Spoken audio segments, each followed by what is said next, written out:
What up, Charles? Aloha, aloha, aloha, everyone. Welcome to the village. You're with us tonight on Facebook Live with Mel and Charlie. I'm Uncle Charlie, and that's We are live. This is Mel. Uncle Mel, whatever. Call me whatever you want. I get more white hair now than I ever had in my life. So you can call me Uncle Mel. I get so many new nieces and nephews in the village. yeah. Um, and you know what? I'm flattered. I'm honored. And we're just talking before we came on. And I apologize for coming on late. I'm having problems with my camera. This wonderful camera here, this webcam that I use, that's top of the line supposedly, but it ain't working tonight. So I'm using my webcam on the laptop. So it's a little grainy, but at least it's working. I never have internet. I was stressing out. I was telling Patsy, I don't know what the heck. Was babysitting my daughter's dog today, and the dog was tangled up in the. Anyway, it's been a long day, but glad to be on tonight, Charlie. Glad to be on. Nice to see you. Same here, brother. And Same here. we're having Dr. Miscovich. He's on CNN tonight. He's I think He's on right now. 7:07.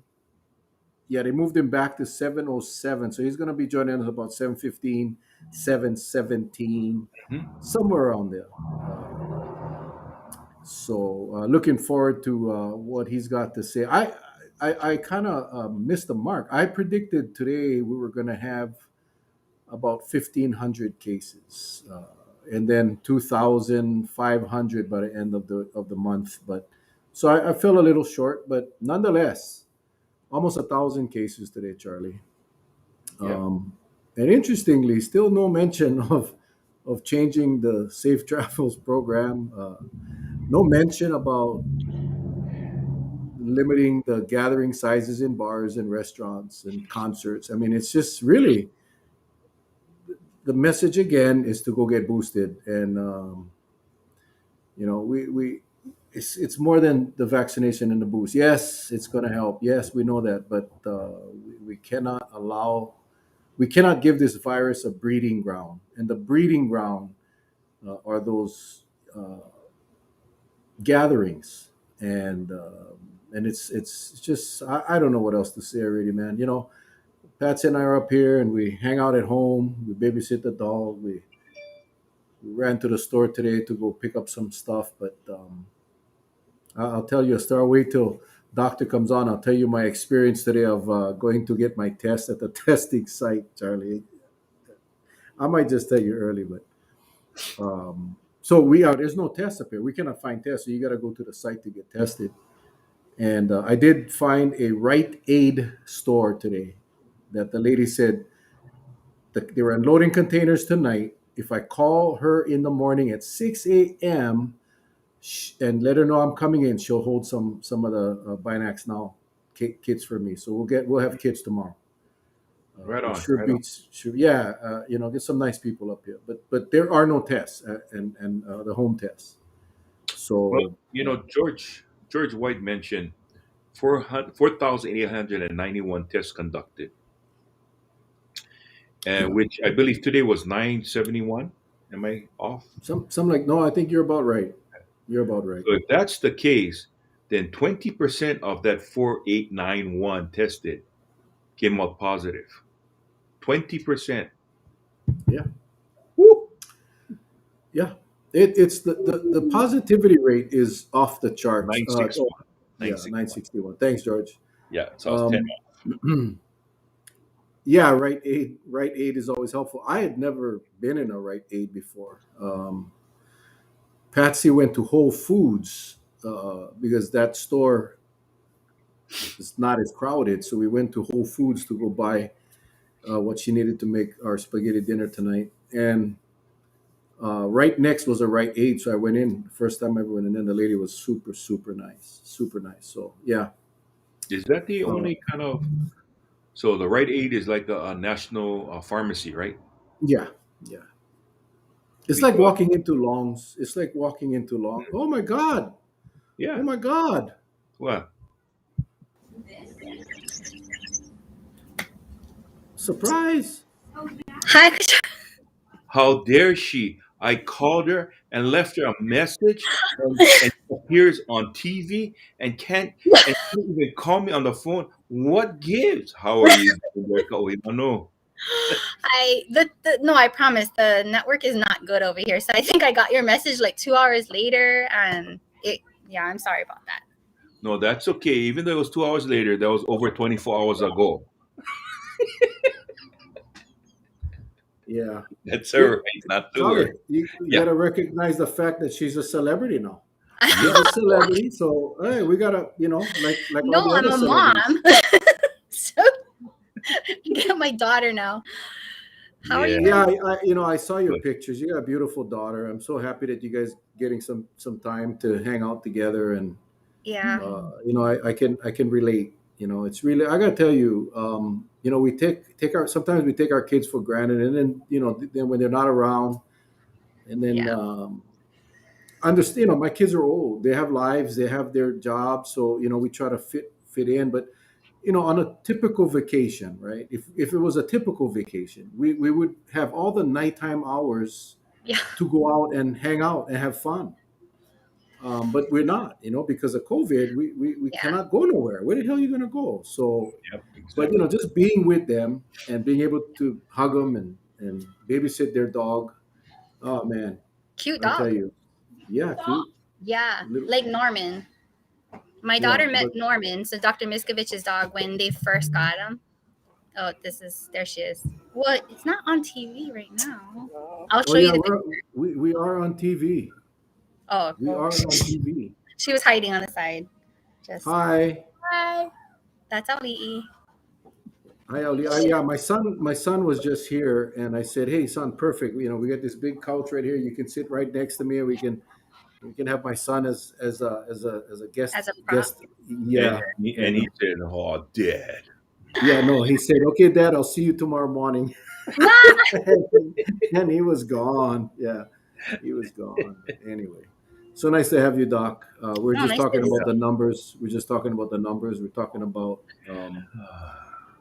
This Omicron. By the way, guys, I know my dad. A lot. I've been getting so many texts and messages from all of you. My dad is doing much better today. The coughing is starting to subside. There he is. He just popped on. Hey there. Thank you for all the Getting better. prayers. Yeah, I'm getting better. This virus is a bad one. So I say to all the people, go out and get your shots. It helped me. And Mel and Patsy, thank you for what you did. Oh, Terry chicken. yeah, because he's got to isolate, Yeah. and so we sent them dinner tonight. We sent them Japanese dinner tonight. Tomorrow night they're getting Italian from Hmm? Olive Garden, and yeah, we try to make it as easy for them as possible. It's gotta that we talked about this today when my I had a cousin call me up today, and I think she's watching, but her niece just tested positive. And the worst thing about COVID, I want all you guys to tell that are telling me that this is a cold, and the worst part about COVID, Doc, and you see this probably every day, is it's a lonely It's disease. lonely. Yeah. It's a lonely disease, and you cannot see nobody. You cannot touch Well, it's nobody. supposed to be, and I think that was one of the things when because so when Mark Carpenter, he was asking me these questions, and it was kind of just like, what do you think the community has learned, and then what do you think the hardest part, all those kind of like, rather basic questions. But then I told him the hardest part probably is that we all know what to do, but there's nobody to support you to do the right thing now. So, before, I mean, I know they don't get enough credit for it, but like the folks that were civil defense and supporting the Department of Health with their contact tracing, and it was getting people who needed the water and the housing and the food, helping them get food and water and housing. Because a lot of households would lose their one and only car driver, or they would lose their Hmm. only breadwinner. And then that person, if they stayed, would be putting everybody at risk. But if they left, nobody could eat. And so it was like that really weird, we're there again. So, but this time around, there's nobody to call. There's nobody to, I mean, a lot of the support organizations are kind of having harder time getting, volunteers. There's not as much money flowing, so it's harder this time around. And it's on that's the hardest part. Is I think we all know what needs to happen, but there's not anybody kind of we're tired, so it's not like you don't have as much of the support that you need. to help you through the tough stuff, which Yeah. is, yes, you have to isolate. Yes, you shouldn't be, going around your family. And the first time around, I remember like my friends, because they were working ICU and stuff, they would be living in their garage and they wouldn't come into the house. And, we might be back at that point again where we might have to actually separate from our families sometimes. And that's hard. Here's a question for you. Knowing what we know now, that this particular Omicron, the way it's behaving, um, if you're fully vaccinated and you're boosted, you Hmm. won't get seriously ill where you end up in a hospital. Yeah, we're hoping. Nevertheless, how I'm just trying to wonder, how can we even make a dent in this thing, because it's spreading so fast. And No, yeah. It's yeah, isolating. It's basically aggressive identification of who's positive, and then contact tracing, and like kind of stopping it from spreading. And that takes all yeah, the resources we had the first time around, and the mentality in everybody's head, like, I gotta get tested as soon as I suspect I'm exposed, whether or not I'm vaccinated. I gotta get tested. And again, and the other part of the paradox, I gotta get tested with a good test that will also get reported to somebody who can actually do something about it. So ideally mm, tied to a physician, because we're obligated, like we have to report. right, This is a right. reportable disease, and so it's like ideally with a physician that's going to be responsible. But I guess my concern is, with this being so aggressive, why do you think the government does not want to put more money? I mean, I understand, we got to be responsible, okay? But the thing is, once it takes off, responsibility can only go so far. I mean, it's like a boat. You be a responsible captain, but once you get on puka in the hall, Yeah. if you're not gonna call for help, if you're not gonna call for the Coast Guard, you're gonna sink. So you got to get help from someplace. And this thing is just moving beyond. I mean, it's moving at warp speed. That by the time we're reacting to it, it's already infecting the next community already. That Yeah. type of thing. Yeah, and then so there, I think it's tough because like there's the federal, like what the feds feel like needs to happen versus what our state isn't doing, and then all the county stuff. And so there's the hard part is there's a lot of points where people could do something and they're not. And I think they're holding out for the whole, as soon as it burns through, it'll almost be done, because that curve is like as quick as it shoots up, it shoots back down. So I think they're gambling, and they're gambling from a place of privilege, and they're expecting all of us to pay. And we're going to suffer through something that they're going to be able to just talk down. And I think that to me was the hardest part, is that we know what needs to happen because we were through this before, and we're not doing it. And what I told the news people was that we don't all bear the burden equally. The outer islands do it the most. So Hawaii Island, Molokai, Lanai, all of us, we handled it worse because we don't have resources. So it sucks, because you really do need to basically be aggressive, and it needs to be kind of like in prison, or I don't know how to say it. It's like you have to Mhm. have from the top down. It has to be. Right. This has to it has to never come across as anything but serious. So, but Hmm. instead they just want to wait for the tidal wave to like come right in front of us, and then they're like, I mean, I don't even think even then they'll do anything. It's just, I don't know. It's Okay. Well, frustrating. I'll say, we're blessed on Kauai as far as testing goes. Yeah, There is testing. The problem is getting people to test. Those people that have the cold, they get the sniffles, and a couple of things. Number one, they're afraid that if they go get tested, they'll be positive, because again, the messaging is that no worry, you get it's you're gonna only get minor symptoms, you're not gonna yeah, die, blah blah blah. But on Kauai, there's no excuse not to test, and it's free. It's all free. Now, I was going to hold off on this story until the Misco comes on, but I'll say it now because I want to save the time for Misco and his analysis. But so we try to get tested up here. It's hard to get kits. I was talking about it before I came on. There's no kits in any store over here. So now they're putting a limit on the kits, and I found a Rite Aid store that's going to hold some kits for me tomorrow. But I had to go to a clinic today to get tested. It's a community clinic. You go online, and it's on the government website. It's on the county's website, and it's a authorized. But it's $69 for a rapid antigen. Mm. It's 199 for a PCR. Mm. So I made my appointment, and you pay when you get there. So I didn't Mhm. lose any money. But I get there, and it's in a little strip mall, but they have a whole shop that's a clinic. So I walk in the glass door, and there's like three people inside waiting. There's a couple people outside, but there's one woman sitting behind the counter, and she's the same woman that does the test. Now she is sweating profusely. She is wiping the sweat. It's 40 degrees over here, people. She's wiping the sweat, blowing her nose. She's sick. So of course, I walk in, I see that, I walk out. Sorry, ladies, I ain't taking the test. I'm not even going. I was gone. Now tomorrow we go to a different clinic, somewhere else. But my point is this: is over here you gotta pay to get a test. The free testing sites are limited, and it's spread all over the place. It's far, and I don't know how many people are going to make that journey to go get a test. A lot of people have bought all the rapid antigens because they're using it. Some of them are obviously reselling it for profit on eBay. But I was talking to the lady in Rite Aid, and she's saying a lot of the people are buying up for gatherings. They want everybody to test, Mhm. which is a good thing. Yeah, My but point, my point is it's an that we are equity thing, blessed. though. It becomes an We are, equity thing, right?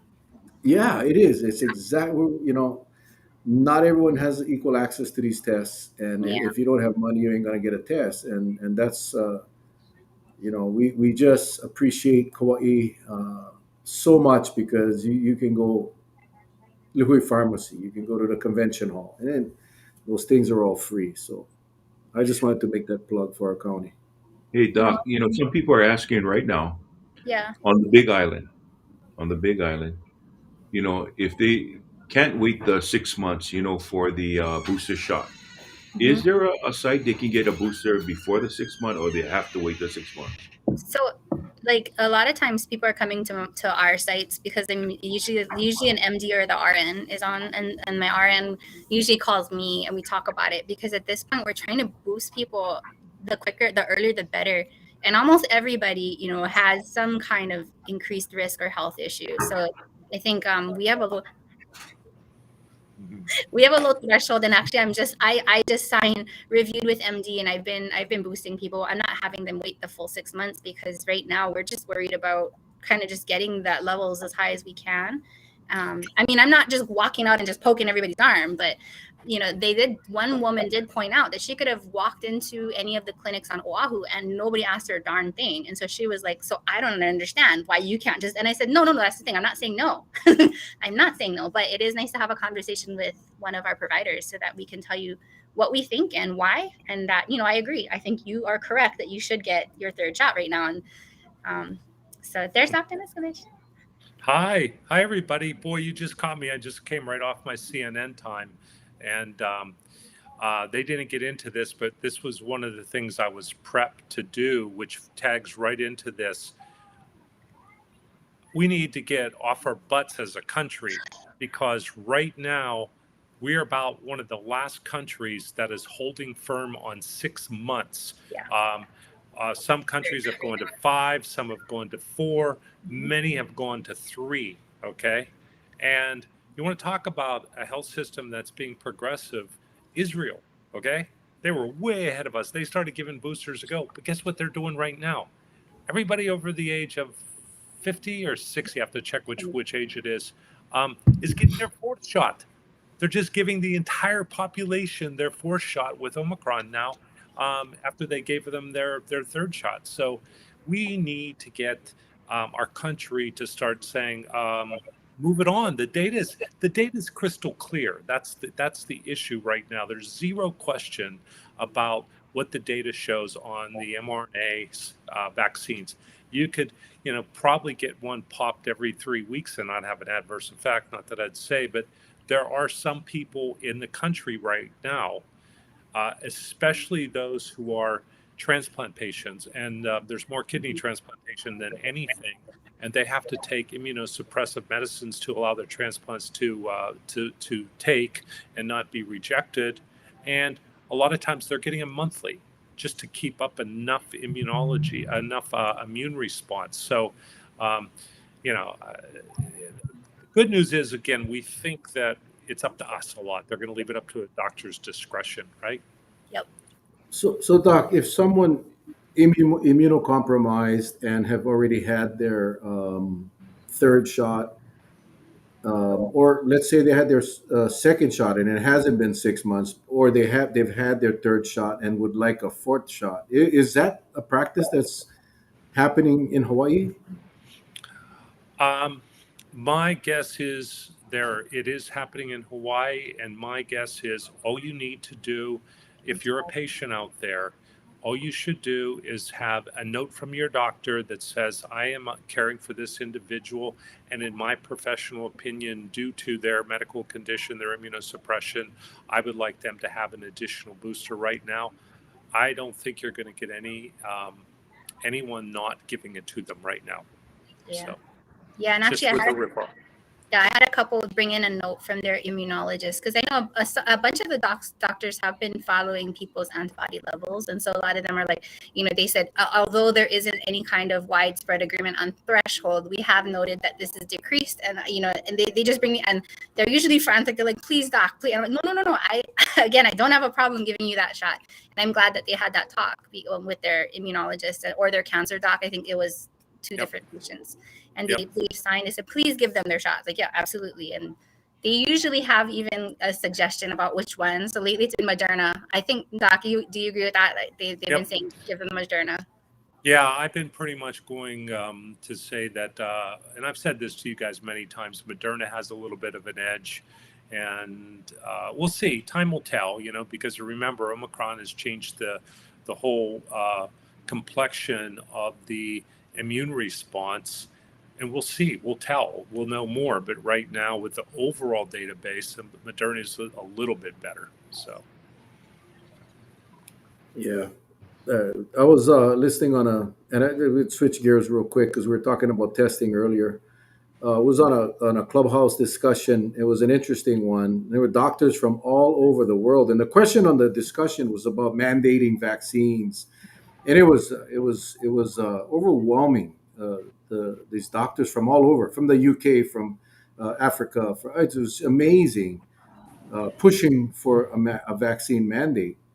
But what was interesting was one of the doctors who was from the UK but does a lot of work in South Africa, and he got onto the subject of testing because we really need to boost up the testing. And he said he thought he was talking to his colleagues in the UK, and they thought it was quite funny, and he had a cute accent. He said it was quite funny that the president of the United States just announced that we were going to release 500 million tests in January. And this guy says, in the UK, everybody gets a test if they give out these antigen tests, the rapid antigens. Everybody gets rapid antigens. The government gives them, and there is no shortage of tests. And he's saying, and he says, and it's not a political discussion. He just said, by January, with the spread of Omicron, it's a little too late. Those tests need to be out in the communities now. We need to have those tests out in the community's hands now. And as we can see, Doc, the spread, I think from here on in, we're going to see quite a bit of spread. What's your thoughts? Uh-oh. Oh, his Wi-Fi signal is it zero. not good? Yeah, I'm showing it as zero. No, I think you're right. It's where you're going to see widespread. It's hard because this one in particular, it's like our aggressive approach actually matters, right? So it's I think people didn't understand why we were like when we had that outbreak at Yukio, we were testing it almost every third day. Between 2 or 3 days, everybody was getting tested until we had three consecutive actually with no positives, and we spaced it out a little bit. And then we had three consecutive with no positives, and we spaced out a little bit more. And I know that the county was just watching the money, right? So cost, but you needed that. You need that in places where you're worried about widespread or really quick transmission or any kind of spread. So senior living, any place that you have, I mean, if it like dialysis, so if you had a dialysis unit, you don't want any spread. So all of those kinds, you have to be aggressive. And so with Omicron, we're kind of like the entire world now, or my entire community becomes Yukio or the dialysis unit, that we just don't want it to spread. And in order to do that like everybody needs to have the equal ability to test aggressively, meaning every few days they got to be able to stick something up their nose or go to somebody and get that stuck up their nose so that we can test. So like while I'm here every morning, my daughter and I we test ourselves, and because she has allergies, so it's hard to tell when her Hanabata is actually acting up. And so I mean, but that's because we have the ability. Everybody needs to have that ability. And I think that's one of the things about the United States that a lot of my European friends they're just dumbfounded, because we have the technology and we actually have the supply, but we don't have what they said is the compassion, I guess, for it's my German friends. They're like, you don't have compassion for anybody who is not like you. And I'm like, they're not talking to me, but they're just like, so you leave a lot of people behind. And I'm like, yes, they do. Yeah, we do. I mean, Hey, Doc, someone's asking, yes. kids that's under the age of 17 can't get Moderna, but the Pfizer shot or booster, right? Yeah. Right now we're only, when I'm boosting the 16, 17-year-olds, it's still with the Pfizer. Okay. Yeah. I'm waiting to hear, because I know any moment now I'm thinking, because we just got, it was kind of sad, but we just heard the Pfizer, they presented on the under 1 to 5. So it was the babies till 5 years old, and it was 2 to 5 versus the problems with. But he's back. I'll let him. Do you want to talk? No, go ahead. I just, my Wi-Fi went out. I had to go to a personal hotspot. I don't know why it dropped in my house, but Big brother. yeah, I know. I was thinking, Mel, that you had said something that they were like cutting you off. They're all mad at you again. So. Well, they cut you off. You just came off of CNN. They're probably just digesting what you said on CNN and said to get him off the air. I challenged one thing. I did challenge one thing that the CDC said, and I challenged what Fauci said. So they got mad at me. The one that cut him off is not. It's MSNBC, I believe. They cut him off. Really quick. Yeah. So I think or they're Fox News. Fox News, maybe. Right. Really quick. Sorry, Roxanne. They've been asking for. So Roxanne, I'm gonna kind of reply directly, because I'm not on Facebook yet, but so I did close the Hilo Lanes location, and I know that the county maintained, we used Hilo Civic, and then they kind of booted us out of there. I'm thinking we're going to restart Hilo Lanes on the 8th. I just need to make sure that I have appropriate staffing. And so I think a lot of it is because we were doing Saturdays. We will have our BD antigen and our regular PCR. We always have that. And then we always have all 3 vaccines available. Hilo actually does have a lot of stuff available as well, and we're at Kaumeke, so we're all over the place. It's just that again, the county doesn't show you our calendar. You would have to go to our site alone. And you're right, they closed the ARC. They offered us some space there, but it's about manpower right now. So if you want, you can always contact Premier, and we've been doing all the home vaccinations and all the senior housing. So right now we're at all the senior housing, just boosting everybody. So that's another option, is people have been kind of tagging onto all of the senior housing, or just call for a home vax, and then they'll put you on our schedule and we'll come to you. So is the county? I get a sense, is the county welcoming what you folks are doing, or they're not putting or they're kind of putting a stop, because that would be a grave injustice if they're standing in the way? I mean, what are they doing? It's been an uphill battle to do our job in this county, and I think that some people on the inside understand that, and it's just it makes it a little bit more tired, because it's we don't get the same support that others get. So a lot of our services actually the day that our first moment at Pana Epa Gym, they struck all of our stuff off the county calendar, and so that was we complained via county council, just saying it really feels like that targets the Native Hawaiians and the marginalized, because it's basically where we go. We go to Native Hawaiian sites, and we go to the very really rural ones, and so by striking them off the calendar, it feels targeted. And they said it was nothing personal, but they were no longer going to be doing anything that they didn't themselves endorse. And so then what it did was the rest of the community felt like maybe we were not legit because we weren't being endorsed by the county. But it's been a nightmare.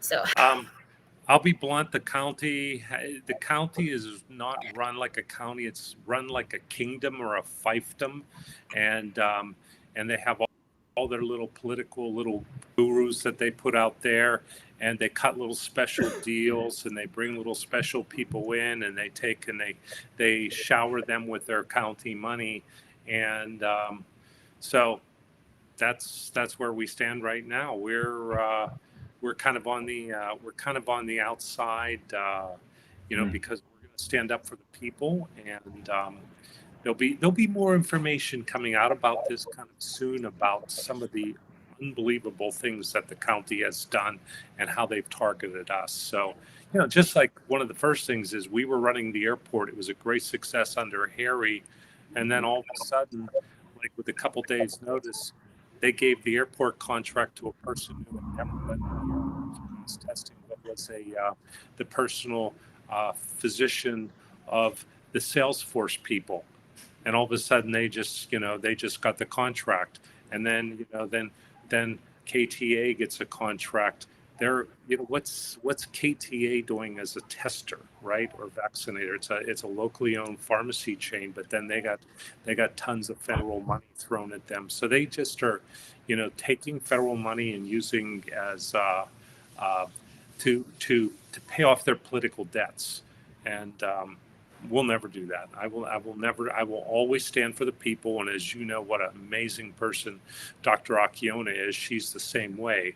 And so we've been left on our own, and we're not giving up. So, Well, I think the two of you should run for public office, and Doc, I battle with this every single day, and I am not lying. I battle, and I'm sure we all do, because we all know what's going on, and we may not know everything that's going on, but we know enough of what's going on. We know, and not just from the people that we have on our show, but from experts throughout the world, and we all can read, we all can watch videos and learn information. Why is there? I mean, our leadership, our state leadership, continues to blame us for hesitancy, and they have put all their eggs in one basket called the vaccination and boosting. We know that's vital, but there's much more to this formula of isolating this virus and this variant. It includes the gatherings. And why is there a hesitancy by our state leadership, and in some cases our county leadership, to not do what needs to be done to isolate this Omicron and Delta? We still have Delta. I mean, Delta hasn't gone away. We still have Delta. What do you think? And we'll start with you, Dr. Miscovich, and then and Dr. Akiona can follow.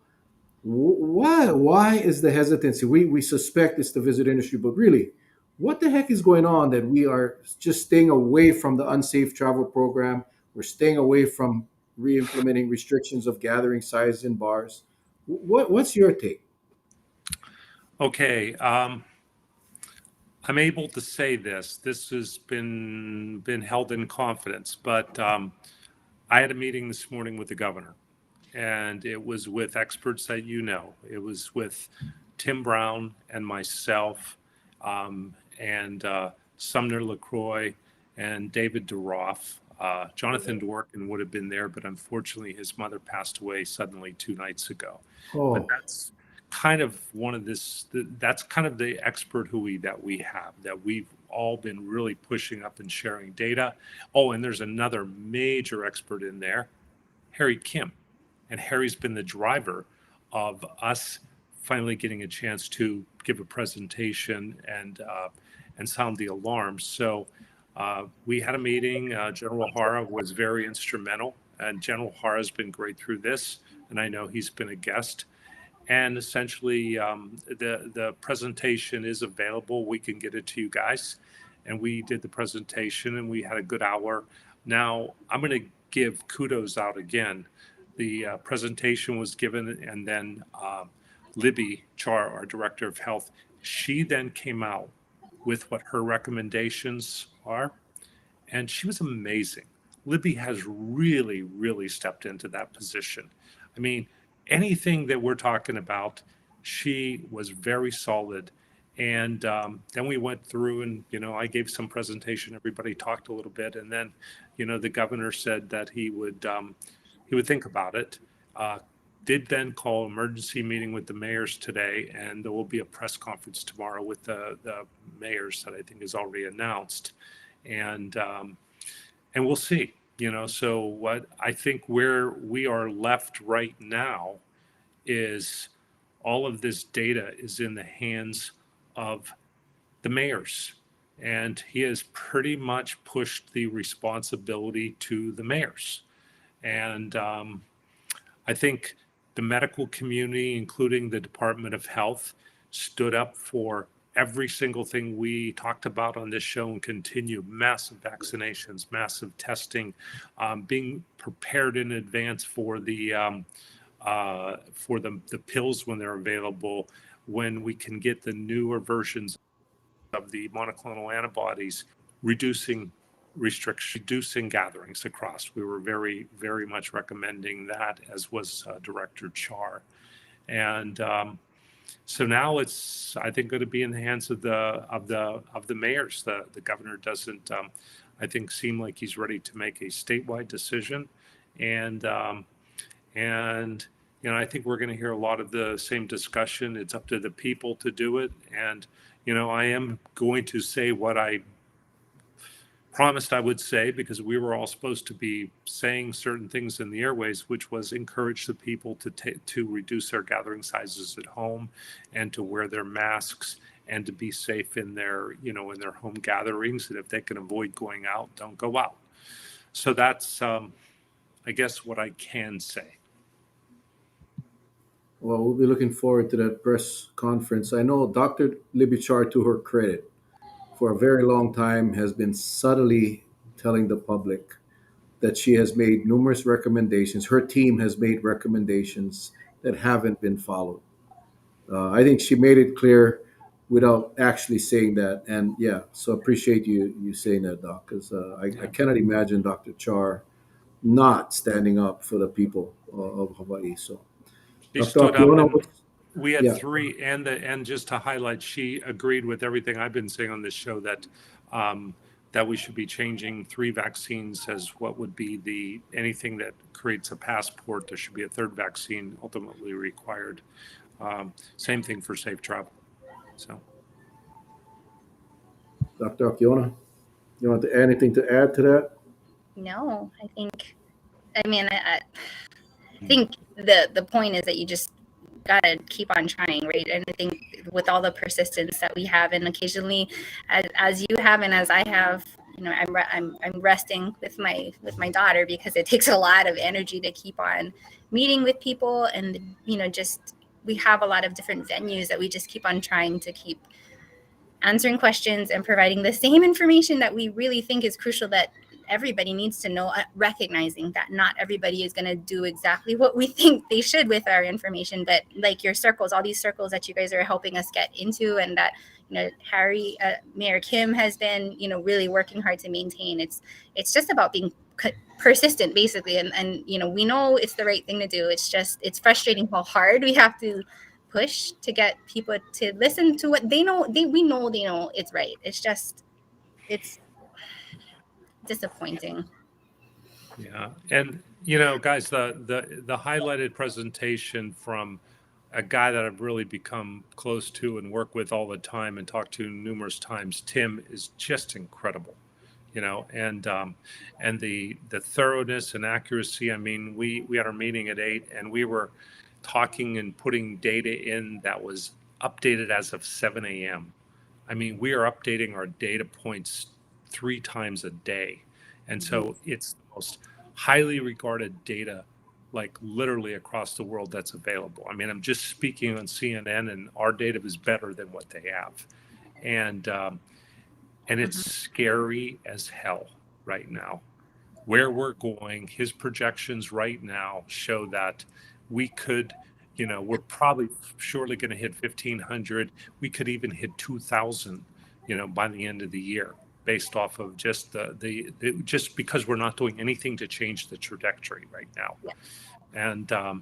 And then if you take the data we just had, and I just spoke about this on CNN, we have new data out of Scotland, and then I have access to to data coming out of all the London hospitals. And Scotland data showed that there was less hospitalizations and severity, but one of the things when you went into it, almost 50% of the people were under 40, right? Yeah. In that whole Younger. thing. Much younger, which is different. It didn't have that risk. On the other side of the house, down in London, where they're really having a surge, remember, the surge in London's crazy. Their hospitalizations are paralleling Delta almost exactly, because they're a little bit further into it, and because there's a lag in the hospitalizations. That's some of our best data. And so this is data as of today that I have access to. And the only promising point of that data, which is still a little bit early, was the ventilator use was down almost like 68% or something like that. So that there might, but then those people often can progress to it. So it's still early. And that's one of the things that, I when they asked me on CNN, they played a clip of Fauci, and I challenged because Fauci was quoting the South African data, and that data is pretty garbage, right? What he said about what it said was okay, but when you break into the South African data, they had 70% of South Africa had prior one of the other variants. So they were carrying some version of immunity. The second thing, very young, very, very young in that data, and young people in that data. And then there's some confounding factors with HIV and some other things that they were dealing with, some of their immunology that you just don't, you can't take that and have a microphone to the world and then come across with one of the biggest problems we have right now, which is people are assuming, oh, Omicron is just like a cold or flu. And, don't worry, it's not going to. No, we don't know that. Treat it just like it's anything, because you don't know whether you're going to get Omicron or Delta here in Hawaii for sure. And so anyways, that's just some facts that we have right now that are very, very concerning when you hear these public figures not just look straight and say, this is, go another layer. Doesn't take me long to get to another layer, or any of our experts to say that is not what you should be interpreting from that data. So, Yeah. You know what scares the heck out of me is an article that came out today in the Star Advertiser about the hospitalizations in our state. I don't know if you saw the article. I posted it on my page. They say the state has about 2,600 available beds throughout the state, hospital beds. And right now, 2239 are filled. Mhm. That doesn't leave many more beds. No. We can see the increase in hospitalization just on COVID cases, right? Well, it jumped up another a few more. As we get more infections, we'll get more hospitalizations. But 2,600 available beds, 2,239 are filled as of Tuesday. Mm-hmm. We And cannot handle much more. no, No. and that was one of the problems, right? So we're always telling people. So a lot of care gets put off because of the pandemic, and so we just started it felt like people were kind of getting back to, surgeons and all the specialists were kind of starting to see their patients again. We were starting to kind of not even reach regular stride yet, because a lot of the specialists had stopped coming to the outer islands, so we were doing a lot of tele, and now we're seeing them in person, and okay, maybe not anymore, but we were. And so we were catching up a lot. There were a lot more people in the hospital for regular stuff.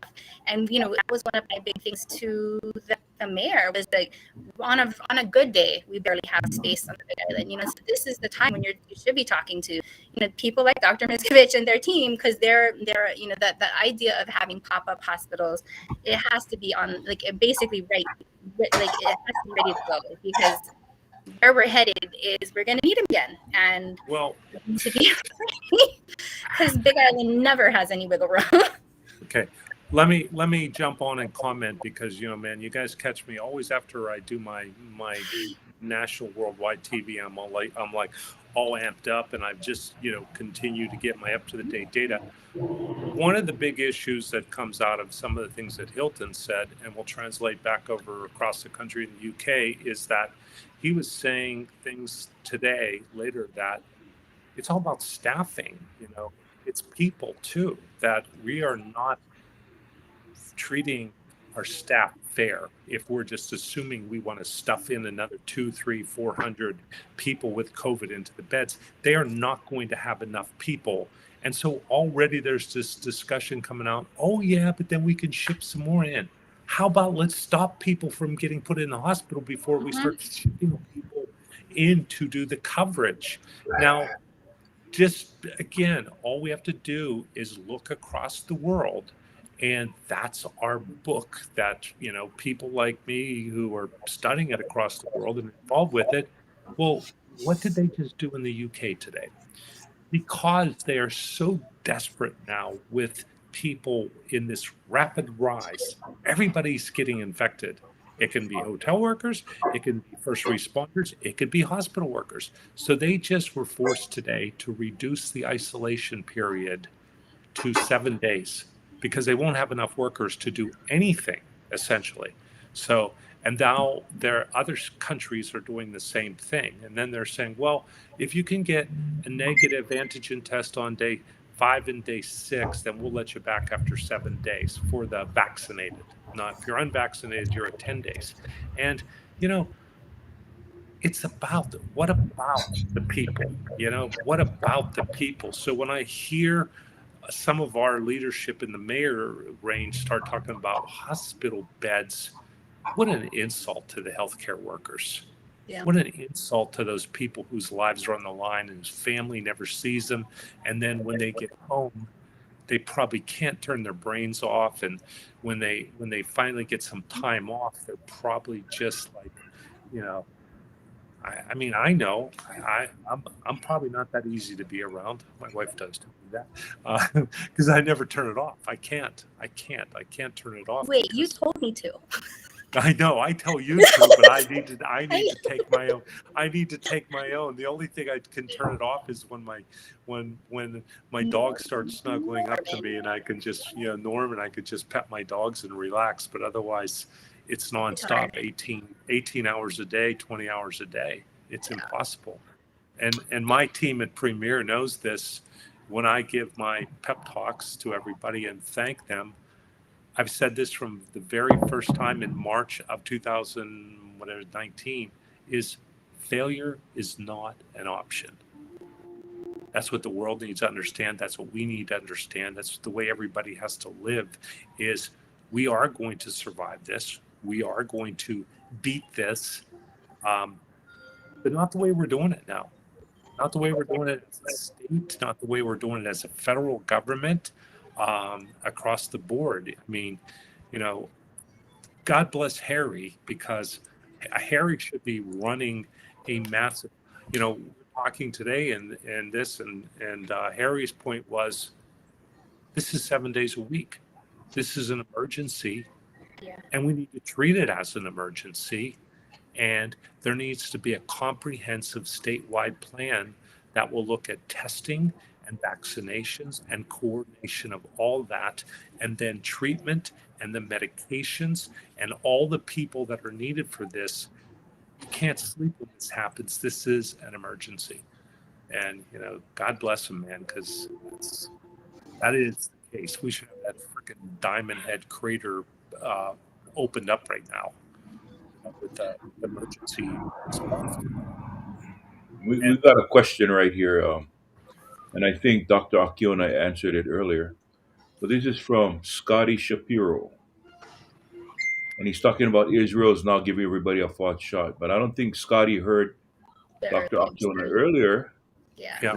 That, because he's saying that are you changing your mind, telling us who had our booster 6 months ago to still wait till April? No, that's not what she No. said. Well, I think it's the nice thing about science, right, is we're constantly learning. And so it's not that we're Right. changing our mind, but that we're revising what we're saying. And I think that's one of the things you cannot expect the CDC to keep up with this, because they're generally kind of like that slow moving Yeah. ship.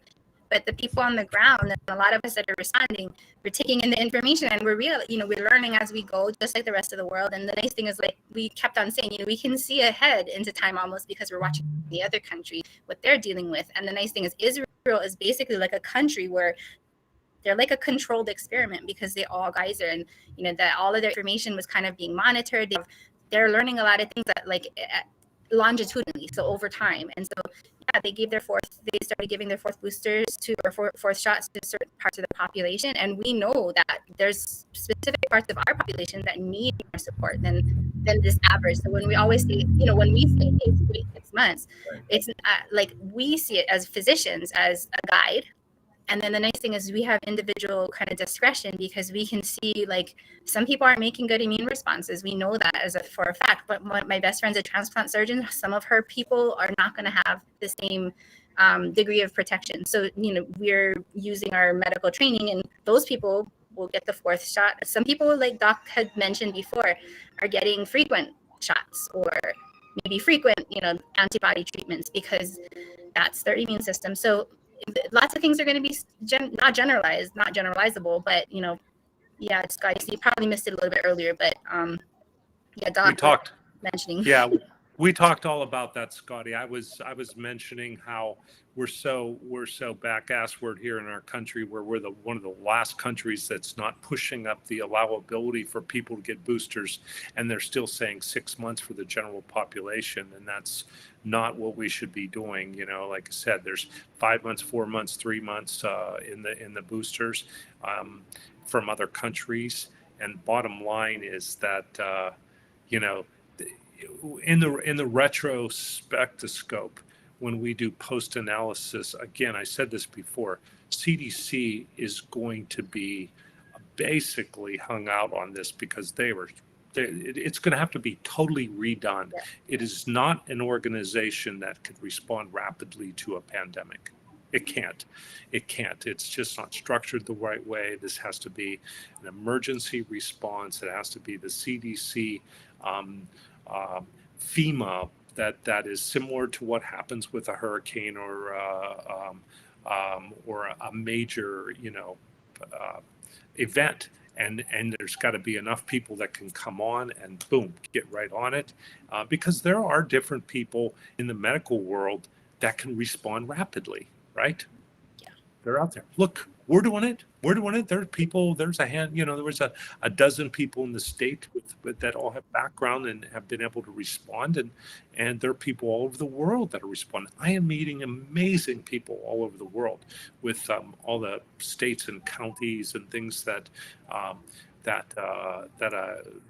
dealing with. And we have the expertise in the United States. We have it.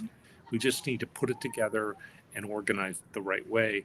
And one of the things that I had prepped for probably on my next CNN was that I was challenging this whole concept of where we are right now, because Harry fires me up, because his emergency management background fires me up. And the bottom line is the same thing we're saying for the state, have Diamond Head and really prepare for it.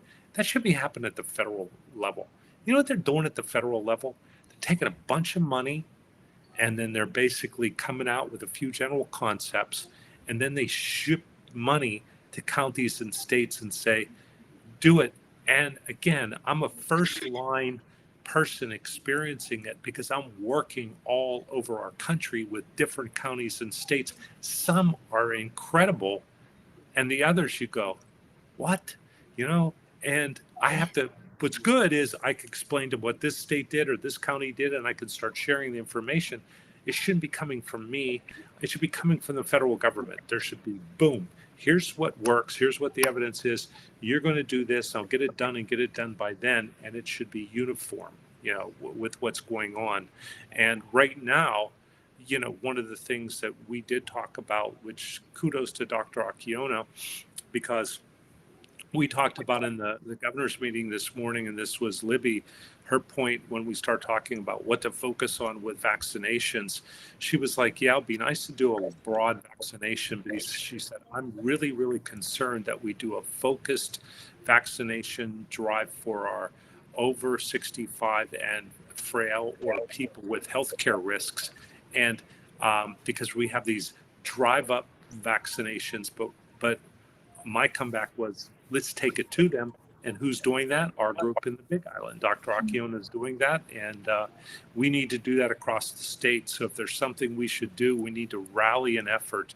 And we need to go into all the personal care homes and all those homebound elderly and all the elderly public housing, and just broadly be there for them and go to them instead of hoping they can get there. So. Yeah. Sorry, Well, man, I'm on a roll. Well, no, and I think the key is really the kind of accountability part, because that, that I think most people have been pointing out to me, no, but we already said, CVS was doing that and so was doing that. And I'm like that, I'm glad if they're getting it done, but I need to know that it is getting done, because, like I was, at least in our county, the public health nursing, they've had a lot of their resources scaled back. And, those are the ones. So, I mean, right now, we call them and we give them our schedule, and they come if they can, but they no longer, the first couple of rounds they were doing it. And then this boosting round, they don't have the resources. And so like Doc is saying, I've been meeting at different levels and just telling them, like, the most frustrating thing is you have people in the state who can tell you what's worked and what hasn't. And we have been doing this. We've been going to public housing, to elderly housing. This is this was our technique before we had vaccines. When it was testing, it was like, we got to make sure that we're paying attention to these people and these people and these people. So it's not anything that we just suddenly started doing. We've been trying to do this, and it's just, I don't know. I think they hear us and then they're like, yeah, we should do that. And then they kind of like block us from doing it. And then they go, I mean, like the art, all of the care homes, all of the senior housing, all of these stuff, I got it back because I had to, I told Jason Dela Cruz, who's our district health officer, like, we'll do it, because it doesn't matter. Like, if we have to stay up all night, we're going to go to those places. We're going to do it, because those guys most of them can't drive. So if nobody goes, they got to figure out a way to get to one of the drive ups. And we kept on saying that's the opposite of what you guys want happening, to have a kupuna ask somebody else to take off from work to take them to another place. We're like, this is ridiculous. So yeah, I don't know how it is on your guys' island. Hopefully better. Hey, Doc, I want to kind of go back to your meeting this morning that your team had with the governor. Was there any talk? Because I know we're talking about vaccinations. I know Josh Green. I got to believe Josh must be dizzy. The amount that he flips and changes directions. I mean, now his tone is a little different, and he's telling people to not gather. Where he just told people a couple of weeks ago, go out and party up, and blah blah blah. But was there any discussion about the what I call the unsafe travel program and testing, requiring testing of everyone that comes into our state, whether you're a resident or a visitor? Was there any discussion about that with the governor? Because I know the lieutenant governor's recent speech, was it this morning or yesterday, was he's pushing for a full-on vaccination drive. I think Christmas Eve and New Year's Eve, 2 days. We gave away gift cards. We gave away all kinds of perks for people that got vaccinated. I think it's somewhat plateaued, but where is the discussion about stopping the virus or identifying the virus before it gets here rather than deal with it once it does? Was there any discussion about that with there were a couple sentences maximum, so there was not a lot of discussion about it. There were a couple sentences, and Josh was not at this meeting, so there were a couple sentences. Now I'm going to say something that is over the last 2 weeks or so, or 3 weeks, I've established I would say it's fair to say multi-time per day contact with Josh, and I've began to share data and send copies of studies and things like that to him, and so I do believe he is starting to get more real data, and I totally agree. He has a complete different um, perspective of what's going on. His tone is a lot different right now. So that's all I can say, And we never talk directly about safe travel. I don't engage him on that.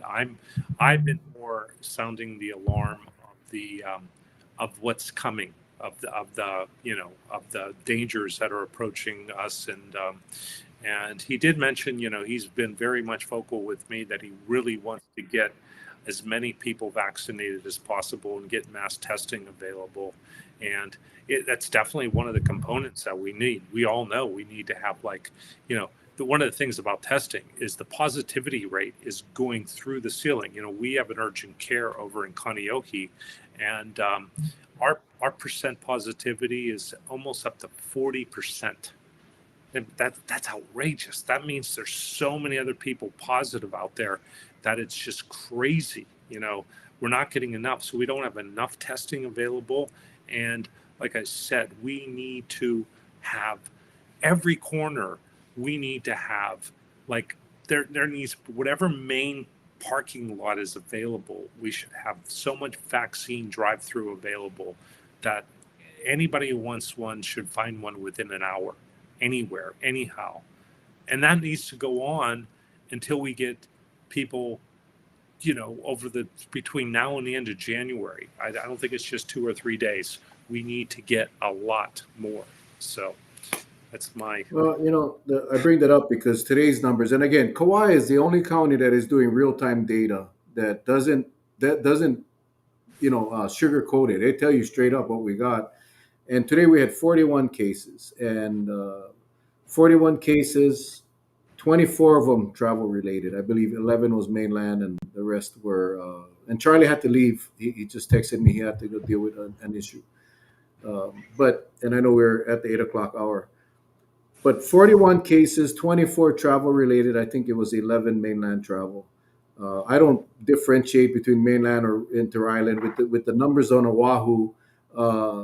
The risk is it's traveling. Yeah. Well, But that's just one tabooed item when it comes to the state. I think they don't want to acknowledge the fact that the safe travel or the unsafe travels program has failed. It's failed, and it continues to fail because we're not identifying sick travelers coming into Hawaii. I've said my piece. I think we need to have travel testing. Everybody needs to come in and needs testing, hands down.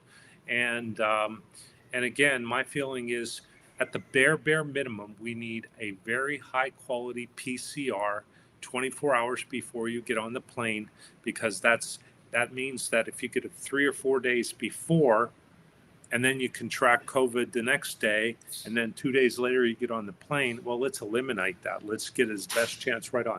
Is that perfect? No. We've seen all the data that shows that the only way you would get perfect data is if you had a couple post-arrival pieces of data. But, one test will at least try to stop people from infecting other people as soon as they hit. One of the things, since we clearly, I think in order, the Restaurant Association, number one, and then the rest of the hotel visitor industry, number two, is controlling our COVID policy. I mean, God, the Restaurant Association is crazy with how much they're really pressing on everybody. But guess what? When you look at across like Germany right now and France and all these states, they're having to close because everybody's sick. Everybody's got COVID. And that's what's going to happen. You're getting the people traveling. They're going to come in. They're going to affect everybody in the hotels and restaurants. They're not going to be able to stay open. There's going to be no one to work because this is so contagious.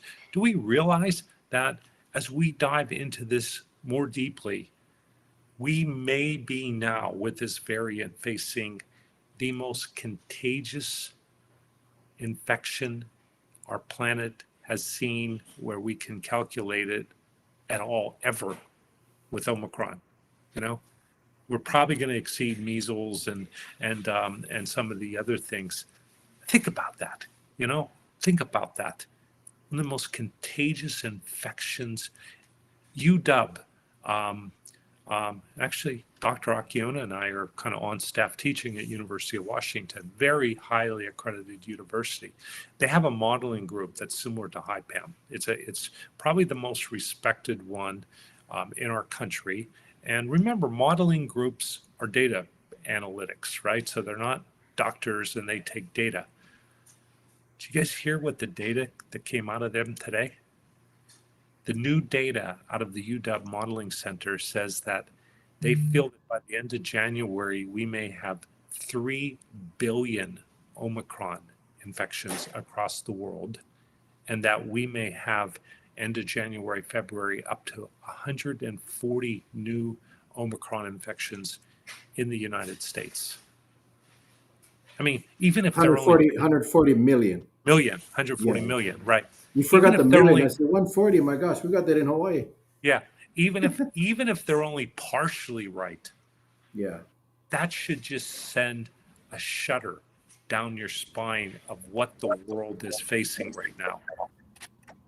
Doc, you bring up a good point, because a lot of the people that are the advocates, or the people that are pushing this theory that Omicron is mild, that it's just a cold. You see, you test positive even if you're asymptomatic, even if you have only the sniffles, even if you only have mild symptoms, you got to isolate. Your employee is not going to come to work. And if that infection happened in your place of business, you're going to shut down. That's right. You don't have to be severely ill. You don't have to be hospitalized to have to go to quarantine. And it just drives me nuts of how I get so many private messages from people, basically, they're haters, and they're so upset because we're supposedly fear mongering, but yet at the end of the day, last week's been tough for me, because of course my dad and today two cousins, not even related, just tested positive and are sick. So this stuff isn't gonna go away, and people got to stop sugarcoating this thing and minimizing what this thing is, and the total economic impact is not just because of restrictions. It's because you're gonna lose your workers. Yeah, you're gonna lose your absolutely. employees because they got to stay home for 10 days and isolate. And the answer to that is shorten the quarantine period to 7 days. Yeah, exactly. it's just come on, guys. That's I used to be a white collar detective, so I did all the fraud and stuff. We call that cooking the books. Yeah. That's exactly what you do. If it doesn't work your agenda, just change the number. Just changed it. Move the goalpost. By the way, I forgot to congratulate our Kapaa High School. They smashed Hawaii Prep 51 or 53 to 0. Whoa. Yeah. So they move on to the championship next week against the winner of Kaiser and Kamehameha Maui, which is going on right now. Yeah. Okay. Nice. So yes, congratulations to Kapaa High School. Sorry, I forgot. I was supposed to say that in the beginning. I forgot. I want to congratulate and acknowledge that Dr. Akiona has a Menehune in the picture back there, right? Yeah, look at that. Oh, that's not a Menehune. That's her daughter. Taller than me. She calls me the Menehune, the mama huni. Because I'm tall. I'm shorter than her now. Oh, really? Yeah. I know. It's been a while. She sprouted up. Last time I saw her, she wasn't. So we got to meet her earlier, but I am going to ask her right now if she could say a few words. I'm going to bring her up on the screen. And what you want to talk about? Because she agreed to get vaccinated, and what was the agreement? Why did we get vaccinated? Why? So we could go to Disneyland. It wasn't Disneyland, right? You got to pick the travel. That's why we're here. Oh, and you get to see your friend. So we're gonna go see your friend. But what do we have to do before we go see Oscar? we have to take a COVID test. Yeah, because his mommy is a doctor like me.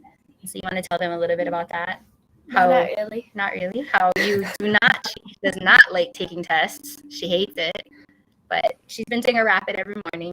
So while we're getting ready, she gets her nose swab. She has allergies and her nose bleeds a lot. So it's just, the dad knows. I mean, he's watching actually. I saw him comment. The dad commented on the side. Hi, Dad. Hi, Dad. That she does not like getting tested. Over the course of the 2 years, she would spend time with me when it was safer on the Big Island, and then when it was safer on Oahu, she goes to Kamehameha Kapalama now. She's up with her father. Wow. And Awesome, so awesome. she got her vaccines and I got boosted, and it was a tough struggle to decide whether or not to even keep this trip going. But I had that talk with Tim Brown guys, and even with the Mark Carpenter the other day. I was like, it's so hard because you want I cannot miss any more time with my daughter, but so she gets the doctor kid swabbing in the nose all the time. Yeah, well, I dip my swab in honey, and it makes it so much better. Yeah. Antibacterial. Just kidding. Just kidding. I know we kind of went over time, and I want to give you guys an opportunity to share some closing comments. But I just wanted to again invite you folks. I know Dr. Akiona has been on the clubhouse. Dr. Miscovich, we're still waiting for you to join on. That has become an amazing resource. It is when I first got on, I was thinking, yeah, it's kind of like a preppy. No, this thing is incredible because the people that come on are experts, but they're on because they want to share. And yeah, please consider joining. Danamore just put the link in. It's just download the app. The easiest thing to do is look for Dr. Akiona or search me out, and then you'll see the rooms that we follow, and then you'll get notified whenever they go. And it's just it's incredible, the information that is coming out firsthand from epidemiologists, infectious disease specialists. And you know what makes me feel so much better about this thing, Doc, is, and I don't want to say it validates what you've been saying. I think you validate what they're saying. Our guests have been spot on from day one, and to hear people from all over the world share the same concerns and the same findings, I believe we're on the right track, and we got to continue to do what we're doing. And I thank you guys for that. I really do. So with that, any closing thoughts, Dr. Akiona? Ladies first. Oh, thank you. So, thank you. This is my it's an odd moment for us because this was the moment Dr. Miscovich has been talking to me about work-life balance, and it's a particular challenge when we have a pandemic raging. And so I think even though we're smiling a lot, I think finding the balance between like the fire in my belly that like basically I take Nexium for every day, and trying to get people to listen, because there is so much that we should be doing that we can do, and there were moments where we're kind of just like, what? I have to ask Doc, why are we still doing everything? And the reality is because families like mine would have been left behind. We're communities that we serve are struggling. So this is the moment that I'm taking some time with my daughter, because I think with the projected numbers, worst case scenario and best case scenario, when you're looking at that spread, I'm probably not going to be able to spend much time with her in the coming months. It's just we are anticipating some rough months. The situation is very complex, and so I think when we're talking about vulnerability and risk and all the things, those are very vulnerable, really complex things. And I don't expect everybody to have it as a solution, but the reality is you have experts who do. They do have a lot of input that we just need to, I think, amplify the correct messages and hold fast. And I think a lot of the general population needs to understand how much power they have. You guys all have voices. We can all talk with our circles and within our representatives and within our state senators. It's just really important to amplify the right things. Again, I always say, and I tell my patients the same thing, it's okay to be tired, and it's okay to be uncertain, and it's okay to be sometimes just angry and just kind of confused. We all are like that too. But I think the more important thing is to just do the next small good thing that you can do and not lose faith, because I think, believe it or not, the good people in your village and in Clubhouse, you're helping big time by just all the little small things, all the conversations we're having. People are listening, and we're connecting other people to good resources. So I really appreciate being a part of the village. I'm a little villager too, so just thank you guys for always engaging in the conversation and giving me and others like us the opportunity to kind of share some of our frustration, but mostly what we are learning. So thank you. Awesome, awesome. All right, yeah, we got the little villager. I like that. The little villager.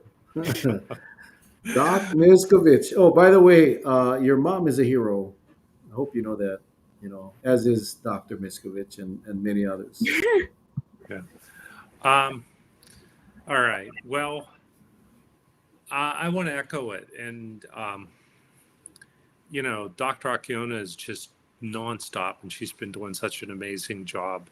And I mean, you heard her say right there, and I can tell you firsthand, when you're working 7 days a week and your mom and family and, trying to manage and then, with the horrible treatment we got from the county over there. And yet, I've always been encouraging, we're going to persist.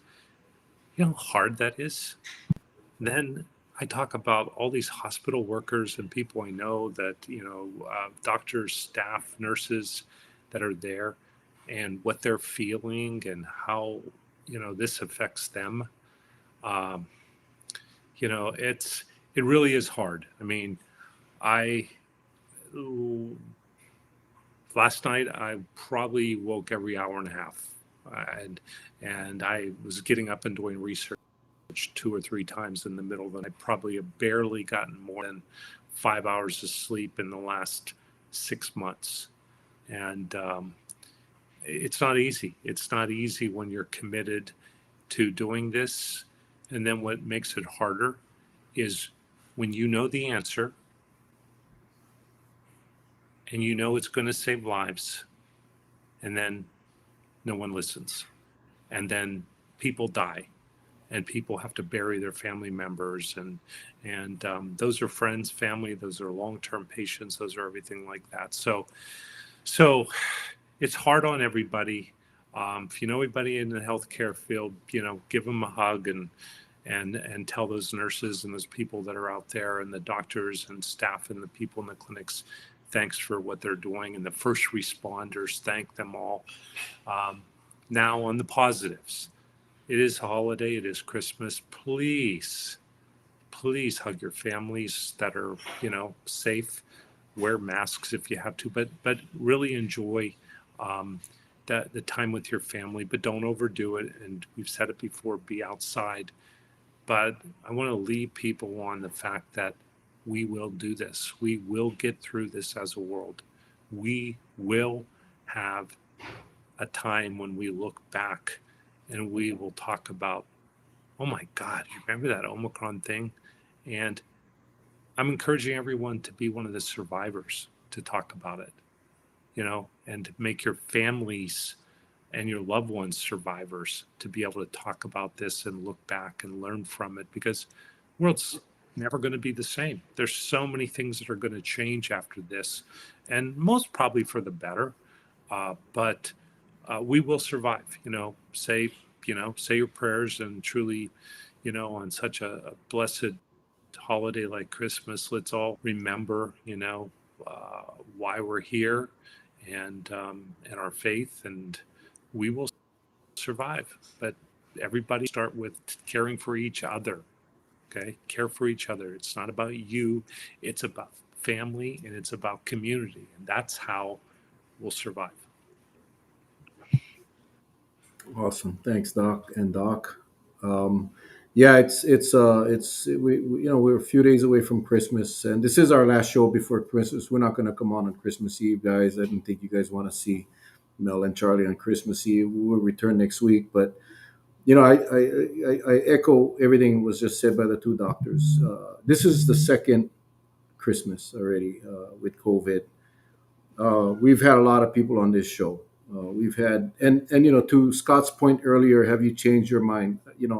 COVID has changed so many times. Variants have changed things, policies change, protocols change, treatments change, medicines change.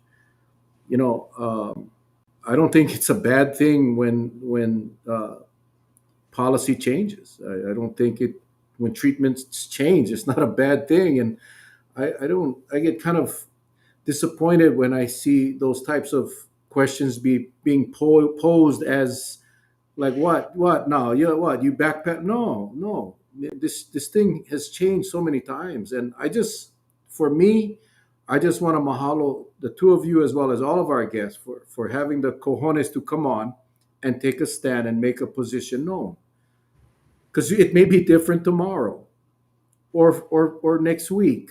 We don't know. It's still relatively new virus. The Omicron is very new, and people are trying to make or speculate on how safe it is or way too soon, and we just don't know. And the one thing that you talked about, Doc, about there's a lot of people this year. It's going to be their first Christmas without a loved one because of COVID. For some, it's their second Christmas without a loved one because of COVID, like Uncle Charlie. Um, you know, we just lost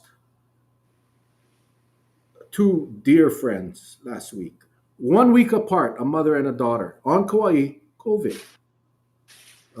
Today, like I said, two calls from two different cousins that their nieces. One is my niece, and this is a first. You're very close. COVID, and of course, my dad, my brother, COVID, all in a week, and when I see comments like so insensitive about COVID. They're not, apparently they haven't been touched. Apparently they haven't. Maybe they just don't know anyone. I don't know. Maybe they live in a cave. I don't know. But eventually, everyone is going to be touched by this virus. And what we try to do is we try to limit that number of families that will have to miss their loved ones for Christmas or for their birthdays or for Easter.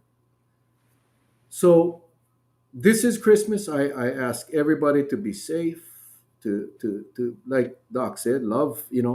Don't hug everybody. If they ain't vaccinated and they never test, I wouldn't hug them. But you can get 6 feet 1 inch away and tell them that you love them. And now is the time, people. Make sure you tell everybody you love them and share the holiday season and be safe. That's the most important thing, is be safe. And I just want to thank the villagers for almost 2 years of your support. And of course, of our guests. We love you guys so much. We wish you guys, on behalf of me and Patsy and our kids, and Uncle Charlie, who unfortunately got to go deal with a crisis at the airport. We wish you guys a very, very, very Merry Christmas. And we will see you guys on Monday night. All right, guys. You guys go get some rest, Doc. Yes, and Doc. I'll try. Merry Enjoy the Christmas rest. to everyone, and Merry Christmas, Mel, and you and Charlie and family. Draciona, we will see you soon somewhere, somehow. But I have to say, finally, I feel like the village is family, man. I see so many of these people. I just feel like they're family. I really do. So. Well, the intention of the Mel and Charlie show was never to be a village. It was really to just put out good information, and it has grown to this village. I got to tell you, and I remember Charlie one night, and I'll close with this. Charlie said one night, I just don't want to see any of you get sick or die from this virus, because I love you all. I'll never forget how it came across so strong and powerful, and that's why we do what we do. We don't want to see any of our loved ones get sick or die. And if we can get the word out, get the right information out, and we've seen it happen. We've seen people that were on the fence that decided to get the vaccine because of not what Charlie and Mel said. Hell no. Because of what one of our guests and a few of them, Doc, it was you. And so that's what we're going to continue to do. Hopefully not for long. We want to end this show. We really do. And maybe have a weekly variety show and just have Charlie sing or something like that. But anyway. All right, guys. You guys stay safe. God bless. We love you guys. Take care. Merry Christmas. We'll see Merry you guys Christmas, next week. everyone.